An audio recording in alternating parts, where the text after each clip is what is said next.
Let's head out to Sanford and talk to Justin. I know he was hanging on, and then he dropped off, and then he called back, and he's probably too upset. He's probably mad because he had to call back. Justin, what's going on? That's when you fat finger a button there. Hey, Larry, how's it going? Doing good, man. Doing good. Love the show. Hey, I got a 2010 Hyundai Elantra. It's been in the family since brand new. It's my son's now. And, it's done us great, runs great, but ever since the last, I would say, year, whenever he fills it up, it has an extended crank. Now, I used to be an ex-mechanic myself, so you typically think that's a purge valve. We replaced that twice because we thought the first one was bad, and we still have the issue. Good fuel pressure, but just can't figure it out. Yeah. Well, Justin, if you're having extended crank after you fill it up and no other time, then what's happening is somehow or other there's raw fuel entering the intake.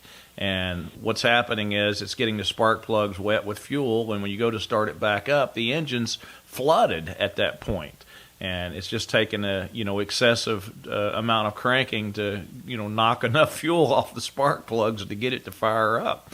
Now, what you don't want to do is get it to the point where you have a backfire when all this is going on, because if you do, it's liable to blow the whole entire intake plenum completely off the engine. So, it's something that's going to need to be resolved. I tell you what you probably could do if you're pretty mechanically inclined is start pulling all of these emissions hoses off the engine, and at home or whatever, kind of back the vehicle uphill just a little bit, and take a 5-gallon gas can, put your funnel in the filler neck, and just keep adding fuel to it. You should be able to duplicate the problem. You'll probably find out which hose that's got fuel running out of it.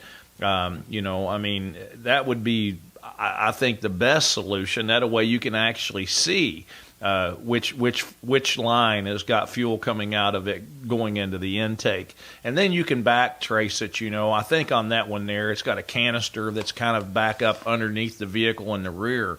A lot of times those will have electronic solenoids on them that open and close depending on whether you're filling the vehicle or whatever. And if something like that is sticking open and allowing you to get raw fuel up into the intake, that's probably where you're going to find your problem.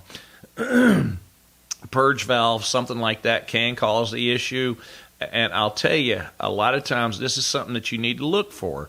If you've got a purge valve or a control solenoid or something like that, you've replaced it, and then you've got the problem again.